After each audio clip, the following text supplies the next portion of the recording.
It just doesn't work. And I think this is where like the level of role that you are hiring into is really, really important because there are some roles in your business. If you are not highly detailed, we'll use that as the example. There are some roles that actually do.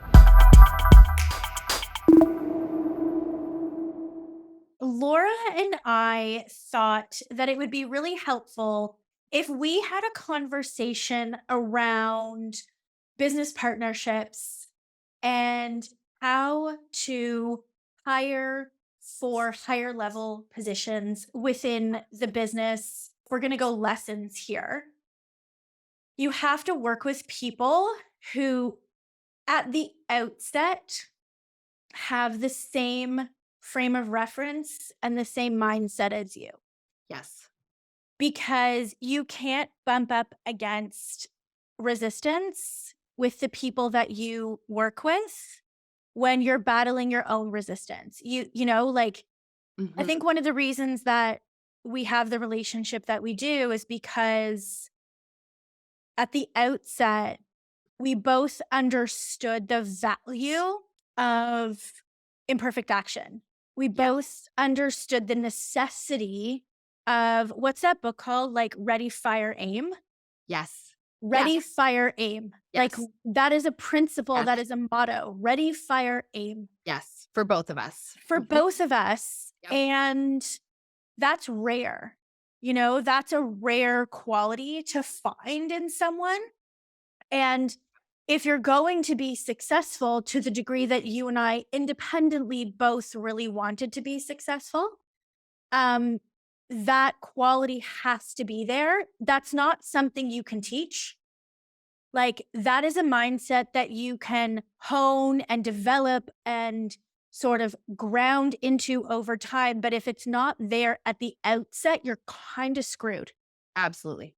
Like that is, I think that is the overarching reason that we work the way that we work. And I think it's the overarching reason why other forays into that area have not worked, Yeah. quite frankly. Yeah. And to expand on that, if you have that kind of personality, and this, I think we can extrapolate this into your marriage, Yeah. into your friendships, Yep. you know, if you have that mindset, and maybe you're just discovering that mindset, that you do have this mindset for the first time in your life where you're like, oh, this doesn't feel like a huge risk. Like, oh, yep, totally imperfect action. Like, I'm good.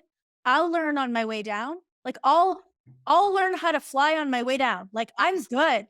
Mhm. That I understand the necessity of that. Like, maybe you're just discovering that trait for yourself for the first time. And now you're starting to see everyone else's hesitancy. And you're starting to see everybody else's self-imposed limitations. And now you're starting to see everybody else's excuses. And that is a hard pill to swallow when you are like, get me on the plane. Maybe the parachute works. I'm going to jump no matter what. I'll figure it out Yep. because that's who I am. And maybe you're just like, again, like either you know that you're like that or you're just discovering that you are like that for the very first time. And so then the question becomes, well, in hiring, wouldn't it be good if I had somebody who was constantly pumping the brakes then to sort of balance it out? Balance. When you're looking to hire anybody, specifically somebody that you are working directly with that is, operationally speaking, in some type of partnership, in some type of execution role with you, Yep. you can't be so far apart in your personalities. And the opposite is true too, right? If I was such a detail person and the person I hired was like, just jump, man, Yeah. just jump. And I'd Yep. be like, no, no, we had it. It just Yeah. doesn't work. Yes. It just doesn't work. And I think this is where like the level of role that you are hiring into is really, really important because there are some roles in your business. If you are not highly detailed, we'll use that as the example. There are some roles that actually do require a very high level of detail.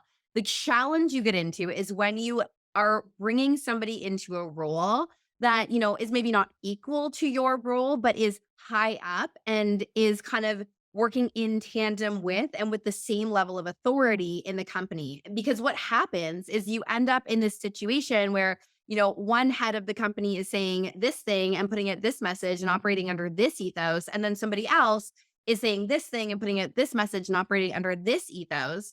And it really does make it so that the anybody else working with you doesn't really know which way to go, right? Yeah. They don't know which ethos to go under. And so it halts everything even more, I Yeah. think.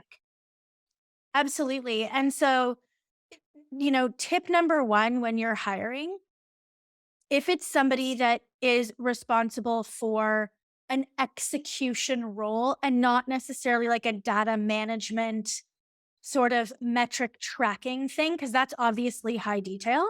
Yes. But I would say if it's somebody responsible for making decisions and executing, you need to have very similar personalities. Yes. Um, Whether they're skilled or not, I think is second to your personalities. And I think that's where for many hires, um, we hired for skill first Mhm. and personality like third. Yes. And like in between was like they could talk a good game in the interview kind of thing. Always. Everyone It was can. like they got chosen to be interviewed because on paper they had the skills. And then in the Yes. interview, they talked a good game, but I didn't know how to interview for personality and culture fit. Yes. And so we chose based on skill and talking a good game. And then they come in only to realize that like they're completely not aligned with our culture. Yes. And our personalities are not good. Like they're not complementary to each other. And I think that's a really important thing to consider